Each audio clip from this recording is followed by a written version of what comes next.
दोस्तों इस वीडियो पे हम बात करेंगे एक ऐसे इंपॉर्टेंट क्वेश्चन के बारे में जो कि बोर्ड एग्जाम में लगभग हर एक बार पूछा जाता है। तो ये क्वेश्चन जो है ना, ये आपका बायोलॉजी में, चाहे आप क्लास 10th में हो या क्लास 12th में हो, दोनों प्रकार के छात्रों के लिए इंपॉर्टेंट है।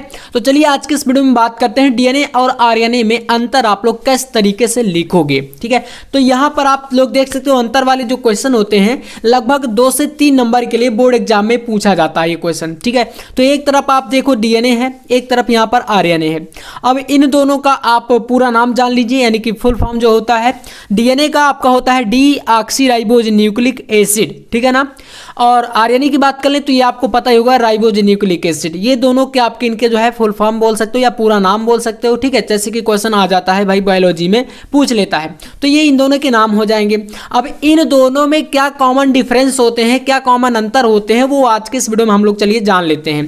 तो आप यहां पर मैं बता दूं कि ये जो क्वेश्चन मैंने जैसा बताया कि 3 नंबर के लिए लगभग बोर्ड एग्जाम में आता है, तो 3 नंबर के लिए कम से कम आपको 3 से 4 अंतर याद होने चाहिए। ठीक है ना, तो चलिए पहला अंतर आप यहां पर देखिएगा, जो डीएनए होता है ये 2 पॉलीन्यूक्लियोटाइड कुंडलों का बना होता है। 2 पॉलीन्यूक्लियोटाइड कुंडल का मतलब क्या है, देखो यहां पर थोड़ा सा क्लियर समझ लीजिए।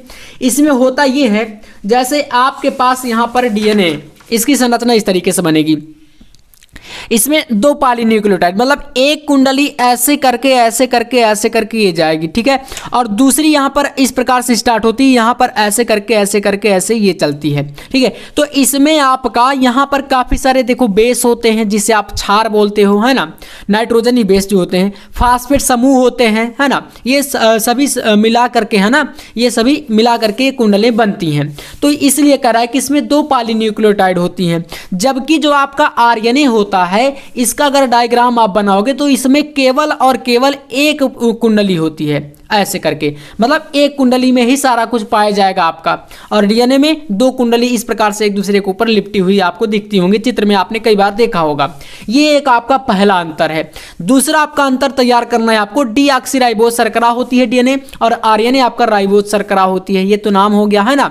तीसरा अंतर आपको तैयार कर लेना है, जो डीएनए होता है इसमें थाइमीन नाइट्रोजनी बेस होता है। देखो इसी डायग्राम में समझ लीजिए, मैं बताता हूं आपका होता क्या है। इसमें आपने जब डायग्राम को आप डीएनए का अभी ध्यान से देखिएगा, अभी काफी सारे लोग जो है जल्दीबाजी में देख लेते हैं, समझ नहीं आता है। आपने देखा होगा चित्र में कहीं पर आपका लिखा रहता है ए, कहीं पर लिखा रहता है टी, कहीं पर लिखा रहता है सी, कहीं पर एस, कहीं पर जी, ऐसे आपने देखा होगा। अब बोलेंगे भैया ये क्या है, यही होते हैं आपके नाइट्रोजनी बेस।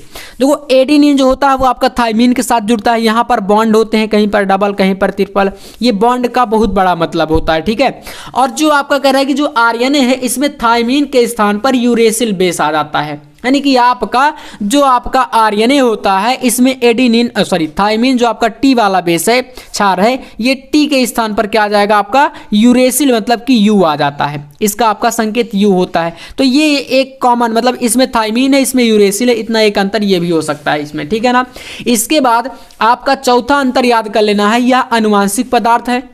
कौन, तो डीएनए, और कोशिका में होने वाली सभी क्रियाओं पर आरएनए के द्वारा नियंत्रण करता है। ठीक है ना, जबकि जो आपका आरएनए होता है यह अनुवांशिक पदार्थ नहीं है। ठीक है ना, ये काफी इंपॉर्टेंट है, और प्रोटीन संश्लेषण में विशेष योगदान देता है। कुछ विषाणुओं में यह अनुवांशिक पदार्थ के रूप में होता है, मतलब कि वायरसेस में पाया जाता है। ठीक है ना, विषाणु मतलब वायरस। तो इस प्रकार से ये 4 अंतर आप लोग यहाँ पर डीएनए और आरएनए में क्लियर तरीके से समझ सकते हो। इसमें एक अंतर और आपको याद कर लेना है, 5वां, जो कि आपके सामने है डीएनए के लिए, यह प्रोटीन बनाने के लिए संदेश आरएनए को देता है, मतलब एमआरएनए जिसे बोलते हैं, मैसेंजर आरएनए। ठीक है ना, एक होता है ट्रांसफर आरएनए, है ना, स्थानांतरण टीआरएनए आपने देखा होगा, टीआरएनए, आरआरएनए, एमआरएनए, इस प्रकार से होते हैं ना। और यहां पर आरएनए की बात करें तो यह डीएनए के आदेश के अनुसार प्रोटीन संश्लेषण कराता है। इस प्रकार से प्यारे दोस्तों मैंने आपको यहां पर 1 से लेकर के 5 तक के पूरे अंतर आपको बता दिए हैं। और बोर्ड एग्जाम में ये क्वेश्चन मैंने बताया भी है कि भाई 2 नंबर से लेकर के 3 नंबर तक में हमेशा पूछा जाता है, और लगभग हर एक बार ये आपका देखो बायोलॉजी में भी इंपॉर्टेंट है और केमिस्ट्री में भी आपका जो है ये क्वेश्चन पूछा गया है कई बार।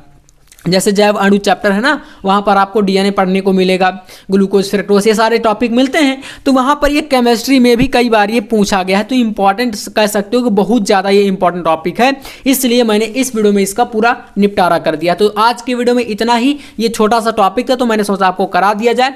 वीडियो अगर आपको पसंद आए तो लाइक करके चैनल को सब्सक्राइब कर लीजिएगा, ताकि नेक्स्ट वीडियो में आपको ऐसे टॉपिक मिलते रहें। मिलते हैं नेक्स्ट वीडियो में नेक्स्ट टॉपिक के साथ, तब तक के लिए जय हिंद, वंदे मातरम।